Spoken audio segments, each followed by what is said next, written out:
Before you read this, know that what follows is not easy. Viewer discretion is advised. This isn't a movie plot or a wild rumor, this is the courtroom testimony of Denzel Washington. Taken directly from the federal trial of Sean Diddy Combs, as reported by Inner City Press. What happened in that courtroom stunned everyone. No one expected it. There were no media leaks, no whispers in the hallway, so when the bailiff called Denzel Washington's name, the entire room froze. Denzel walked in slowly, wearing a black suit, holding a folded piece of paper. No entourage, no cameras. Just him. He took the stand, paused, and looked right at Diddy. Their eyes met for a moment. Whatever passed between them wasn't friendly. Diddy looked away. After being sworn in, Denzel sat still for a long time. When he finally spoke, his voice was low and calm, but the words were anything but. "I'm not here because I want to be," he said. "I'm here because I couldn't sleep at night if I stayed silent." He admitted he had avoided this moment for a long time. He had kept quiet to protect his career, his family, his safety. But not anymore. "I saw things. I heard things. And I stayed quiet. I thought silence would keep me safe. But now I know that silence was part of the problem." Then he said something no one saw coming. "If you think this trial is shocking now," he said, "wait until you hear what Diddy was planning next." What Denzel described next felt like something from a science fiction film. Except it wasn't fiction. It was a plan. A very real, very dangerous plan. He explained how in the early 2000s, Diddy wasn't just a music mogul. He was becoming something else. Someone with influence that stretched into Hollywood, tech, and beyond. He started showing up at all the right places, always with power around him. At first, Denzel thought it was harmless. Diddy made jokes about being untouchable, about running everything. But over time, the jokes stopped being funny.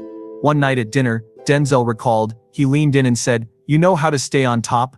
You stopped playing Earth's game." I thought he was just being dramatic. But he meant it. People started talking. Not in the press, but quietly. Late at night after too many drinks. They warned Denzel about Diddy's parties, whispers full of confusion and fear. But the parties were just the surface. He started talking about legacy in strange ways. Denzel said, "My empire will outlive gravity," he told me. At first I thought it was ego, but now I know it was a warning. Then came the part that changed everything. "In 2020 I went to a private retreat near Las Vegas." Denzel said, "It was supposed to be about creativity and business. But Diddy had something else in mind. In a high-security glass lodge, surrounded by billionaires and tech elites, Diddy pulled him aside. "I'm done with this world," he told Denzel. "Too many rules. I'm working on something bigger." At first Denzel thought it was just another crazy idea. But then Diddy opened a laptop and showed him a design. It looked like a spaceship, Denzel said. But inside it was a nightclub. LED floors. Velvet seating. Soundproof rooms. He called it the Heaven Lounge. Diddy wasn't joking. He told Denzel he was working with private aerospace companies and had already picked the 10 men he would take with him. People who were loyal and who knew how to keep secret. He said, "No lawsuits. No cameras. Just freedom." Denzel paused. Then he said the words that made the courtroom shift. He called it the first zero-gravity freak-off. The air left the room.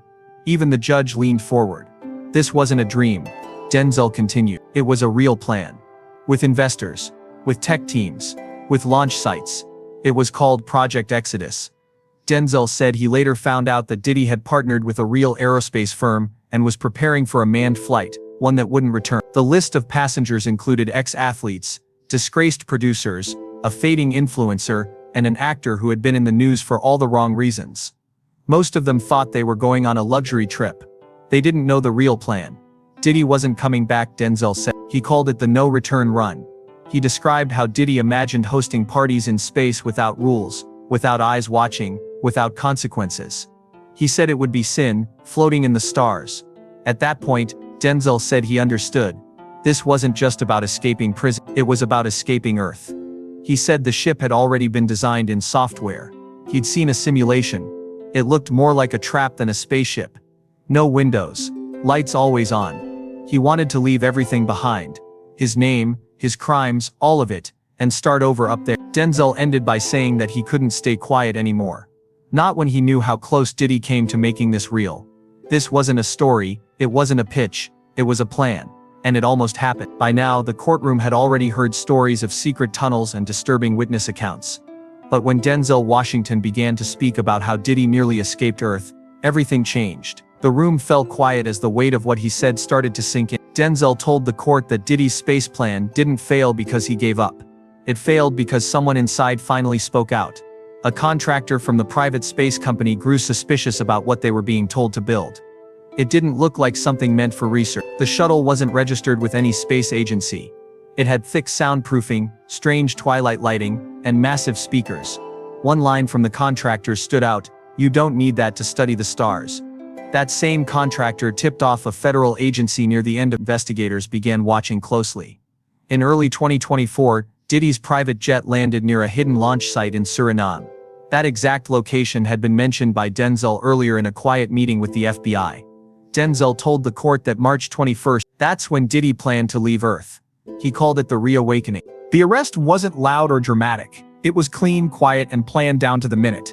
Federal agents worked with local police and raided the launch site while Diddy and 2 selected guests were touring the inside of the mock spacecraft. It was already stocked with blackout curtains, oils, oxygen tanks, and even imported stimulants. When they arrested him, Diddy reportedly said, "You don't get to trap the future." Just before the raid, Diddy had shifted the ownership of 3 U.S. properties into shell companies. This wasn't just a vacation. He wasn't coming back.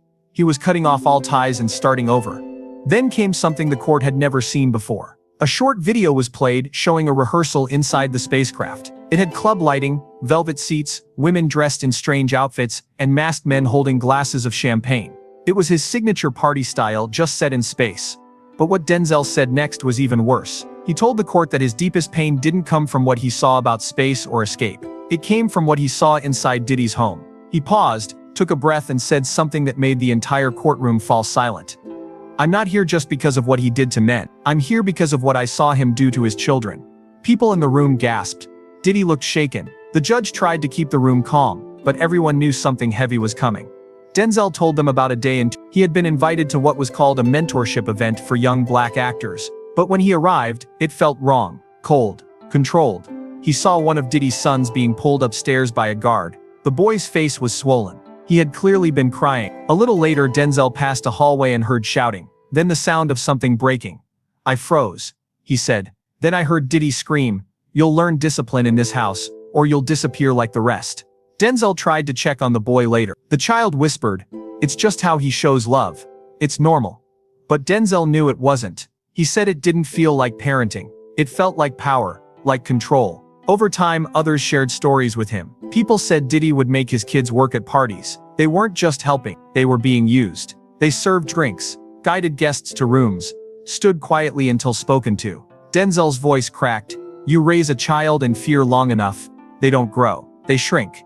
In 2018, Denzel said he tried to talk to Diddy privately. He told him he was worried. Diddy reportedly replied, "You raise lions by throwing them to the wolves." The courtroom was stunned. One juror wiped away tears. The judge offered a break, but Denzel refused. He said, "No, we finish this now." He said this moment wasn't about fame. It was about children. The ones no one talks about. The ones left behind. After a long pause, Denzel looked down at his hands. He spoke so softly the room had to lean in to hear. "I should have spoken up sooner."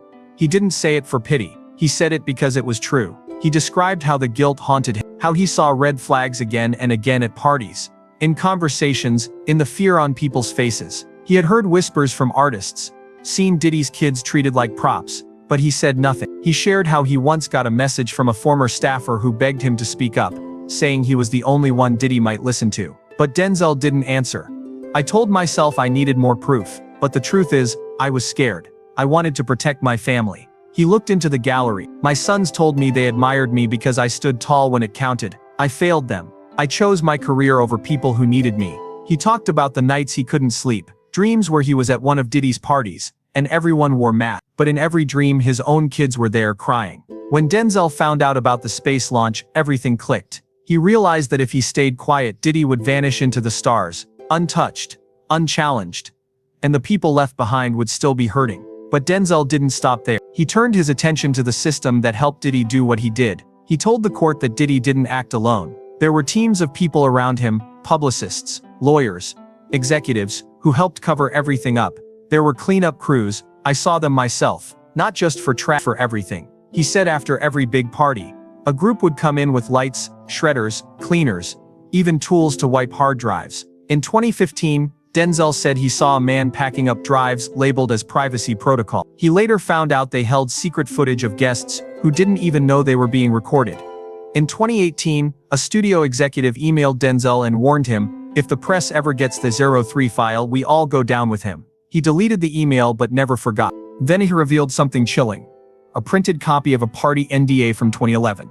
At first it looked like a normal release form, but the fine print said that if anyone expressed discomfort or shared anything they saw, they were in violation. Denzel said hundreds of people signed similar forms. Some didn't read them. Some were scared not to. If they refused, they were pushed out, silenced. This wasn't just one man doing wrong. It was a system built to protect him and destroy anyone who didn't go along.